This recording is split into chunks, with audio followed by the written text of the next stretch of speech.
बिस्मिल्लाहिर्रहमानिर्रहीम। मैं हूं डॉक्टर GM चौधरी और अपने programme current affairs with doctor GM Chaudhry के साथ आपकी खिदमत में हाज़िर हूं। आज मैं काफ़ी दिनों के बाद आपकी खिदमत में हाज़िर हूं। यकीनन मेरे पास टाइम तो मौजूद था, लेकिन पाकिस्तान की सियासत जो है उसमें एक समझ ले कि बोंचाली किस्म की, एक टर्बुलेंट किस्म की सूरत हाल है। और चूँकि मैं एक पॉलिटिकल साइंस का स्टूडेंट हूँ, एक इंटरनेशनल रिलेशन का स्टूडेंट हूँ, पॉलिटिकल थ्योरी का स्टूडेंट हूँ, और मुझे दुनिया के जो सबसे पुराने पॉलिटिकल फ़िलासफ़र यानी कि सुकरात,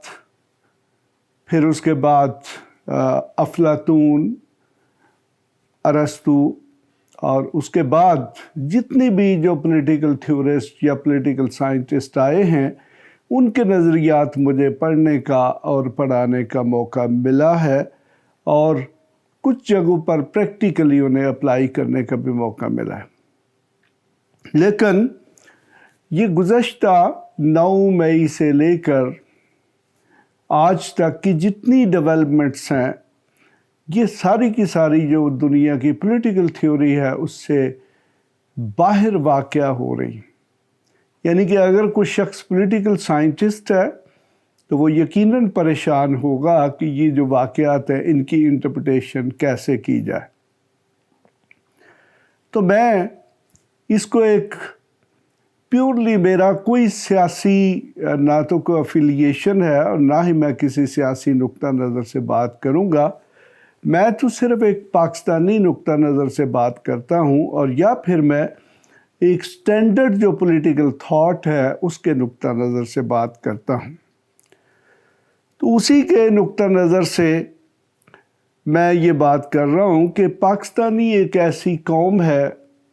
कि गुज़श्ता सदी में, यानी कि अगर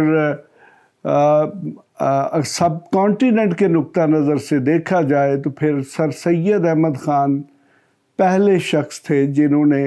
इस बर्रे सगीर में जो मुसलमानों की सियासी जद्दोजहद है उनको तालीम के नाम से शुरू किया। लेकिन बड़ी दिलचस्प बात यह है कि आज 150 साल होने को आया है, वही तालीम जिसकी बुनियाद, और ख़ास तौर पर सियासी तालीम और सियासी तरबियत जिसकी सर सैयद अहमद ख़ान और उसके बाद और बहुत बड़े बड़े लीडर्स जिनमें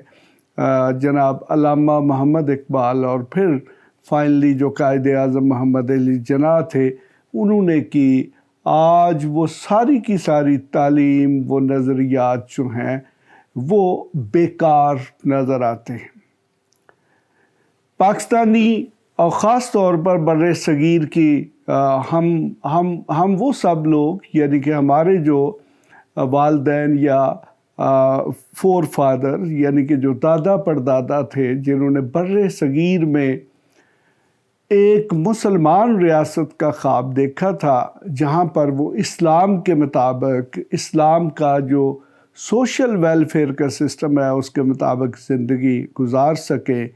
तो आज वो ख्वाब शायद ख्वाब ही रह गया है और उसकी कोई ताबीर जो है हमारे सामने मौजूद नहीं है। अब मैं तकरीबन गुज़श्ता 50 साल से पाकिस्तान के हालात जो हैं उनको बड़े गौर से देख रहा हूँ, और ख़ास तौर पर जो गुज़श्ता 30-35 साल हैं उनमें तो मैं प्रैक्टिकली पाकिस्तान का जो दारुल हुकूमत यानी कि कैपिटल है, वहाँ पर बैठकर सियासत की जो एक्चुअल वाक़यात हैं, यानी कि जो एक्चुअल हैपनिंग है, वो मेरी आँखों के सामने होते रहे हैं और आज भी हो रहे हैं। तो उस सारे के बाद मैं एक ही नतीजे पर पहुँचा हूँ कि चाहे ये सर सैयद अहमद ख़ान थे, उन्होंने एक ख्वाब देखा और उस ख्वाब की ताबीर के लिए अलीगढ़ यूनिवर्सिटी जो है उसकी बुनियाद रखी, और उस अलीगढ़ स्कूल, फिर कॉलेज और फिर यूनिवर्सिटी ने बहुत बुलंद पाए के جو ہے وہ تعلیم یافتہ لوگ پیدا کیے، لیکن شاید وہ بھی کوئی ایسے سائنسدان، ایسے پولیٹیکل سائنٹسٹ پیدا نہ کر سکی جو بعد میں پاکستان بننے کے بعد پاکستان کو حقیقی معنوں میں وہ ملک بنا سکتے جس کا خواب بر صغیر کے مسلمانوں نے دیکھا تھا۔ تو پھر جناب اب بات جو ہے وہ بڑی دلچسپ ہے، اور وہ بات یہ ہے کہ کیا پاکستانی ہمیشہ خواب ہی دیکھتے رہیں گے؟ تو کم از کم جناب میرا جتنا پولیٹیکل نالج ہے، جتنا میں نے پولیٹیکل تھیوری پڑھی ہے، جب تک پاکستانی اور سارے پاکستانی سوچنا نہیں شروع کرتے تو اس وقت تک خواب ہی دیکھتے رہیں گے، ان کو کبھی ان خوابوں کی تعبیر نہیں ملے گی۔ یہ یونان کے لوگ، اٹلی کے لوگ، یا پھر بہت سارے یورپ کے دوسرے ممالک ہیں جہاں پر چند افراد پیدا ہوئے، چند بڑے بڑے یعنی کہ پولیٹیکل سائنٹسٹ اور جورسٹ پیدا ہوئے، جنہوں نے ان ملکوں کا نظام جو ہے اس کو بدل کر رکھ دیا۔ لیکن ہمارے ہاں بڑی جو دلچسپ بات ہے، وہاں پر سقراط، وہاں پر افلاطون، وہاں پر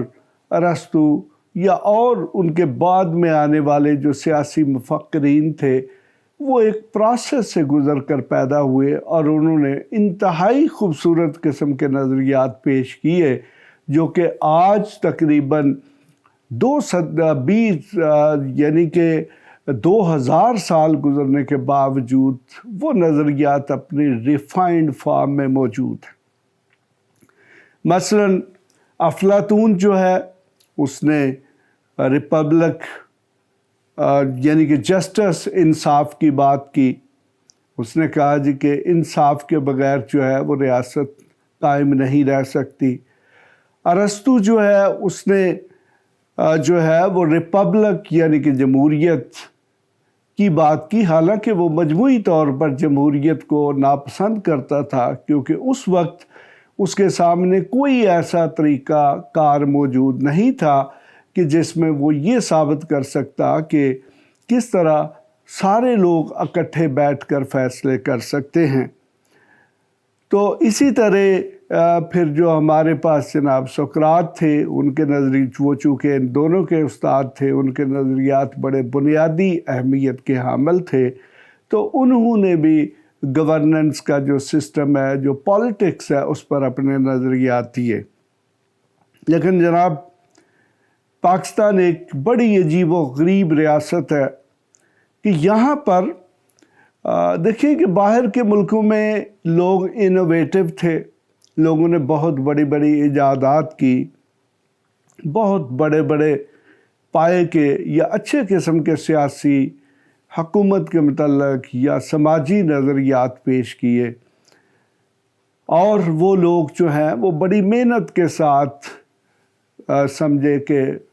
اپنے آپ کو انہیں ڈیولپ کیا، جو بھی ان کے سبجیکٹس تھے، جو بھی ان کے مضامین تھے، اور پھر ان میں انہوں نے اپنے نظریات پیش کیے جو کہ آج بھی زندہ ہیں۔ لیکن بڑی دلچسپ بات یہ ہے کہ پاکستان ایک واحد ایسا ملک ہے کہ جس میں ایسی انجینئرڈ فیکٹریز موجود ہیں کہ جہاں پر سقراط بھی پیدا کر لیا جاتا ہے، جہاں پر افلاطون بھی پیدا کر لیا جاتا ہے، اور جہاں پر ارسطو بھی بنا لیے جاتے ہیں۔ اور پھر جب ان ارسطو، سقراط یا افلاطون کی ضرورت ختم ہو جاتی ہے تو پھر ان کو آج کے ماڈرن نظریے کے مطابق یعنی کہ ٹیشو پیپر کی طرح ڈسکارڈ کر دیا جاتا ہے، ان کو مسترد کر دیا جاتا ہے اور ان کو پھینک دیا جاتا ہے۔ تو پھر جناب جس ملک میں، جس ریاست میں اس کے لیڈر، اس کے عوام اچھا خواب ہی نہ دیکھ سکتے ہوں، اچھا سوچ ہی نہ سکتے ہوں، تو پھر جناب ان ریاستوں کے ساتھ یہی ہونا ہوتا ہے۔ تو پاکستانی یقیناً پاکستان کی میجورٹی اس وقت تقریباً ہماری جو آبادی ہے وہ 25 کروڑ کے قریب ہو چکی ہے، اور میں آپ کو یہ بھی بتاتا جاؤں کہ مجھے کم از کم یہ نظر نہیں آتا कि अब कभी भी पाकिस्तान की आबादी का इशू भी सेटल हो सकेगा, क्योंकि कुछ लोग कहते हैं जी कि हमारी आबादी कम दिखाई जा रही है, कुछ कहते हैं जी कि उनकी आबादी को कुछ और कर दिया गया है। यानी कि ये एक ऐसी रियासत है कि जिसमें एक बुनियादी चीज़ जिसको गिना जा सकता है उसकी गिनती पर भी एतराज़ात हैं। तो यकीनन जनाब पाकिस्तानी जो ख्वाब देखेंगे वो भी इसी तरह के होंगे, और उन ख्वाबों की जो ताबीर है वो भी इसी तरह शैटर्ड होगी, यानी कि कभी भी पाकिस्तानियों के अपने जो ख्वाब हैं उनकी ताबीर नहीं मिल सकेगी। आज मैंने बड़ी फ़िलासफ़िकल किस्म की बातें की हैं। यकीनन ये मेरे कुछ अपने तजर्बात हैं, कुछ मैंने जो पॉलिटिकल थ्योरी जो है उसको पढ़ा और उसमें से ये नज़रियात आपके सामने पेश कर रहा हूँ। यकीनन आप भी कोशिश करेंगे कि आप सोचें, लेकिन आप सिर्फ ख्वाब मत देखें, आप प्रैक्टिकल स्टेप्स भी लें। अदरवाइज़ देखें कि जब भी सिविलाइजेशन या तहज़ीबें या सियासी निज़ाम या हुकूमती निज़ाम या रियासती निज़ाम तबाह हुए हैं तो फिर उसमें कोई एक्सेप्शन यानी कि इस्तिस्ना नहीं होता। इसके साथ ही इजाज़त। ऐसी मज़ीद वीडियोस देखने के लिए हमारे चैनल को सब्सक्राइब कर लें और बेल आइकन को ऑन कर लें ताकि आपको हर नई आने वाली वीडियो का नोटिफिकेशन मिलता रहे। अगर आपका कोई भी सवाल हो तो आप हमारे दिए गए व्हाट्सएप नंबर पर राब्ता कर सकते हैं या कमेंट्स करके अपने सवाल पूछ सकते हैं।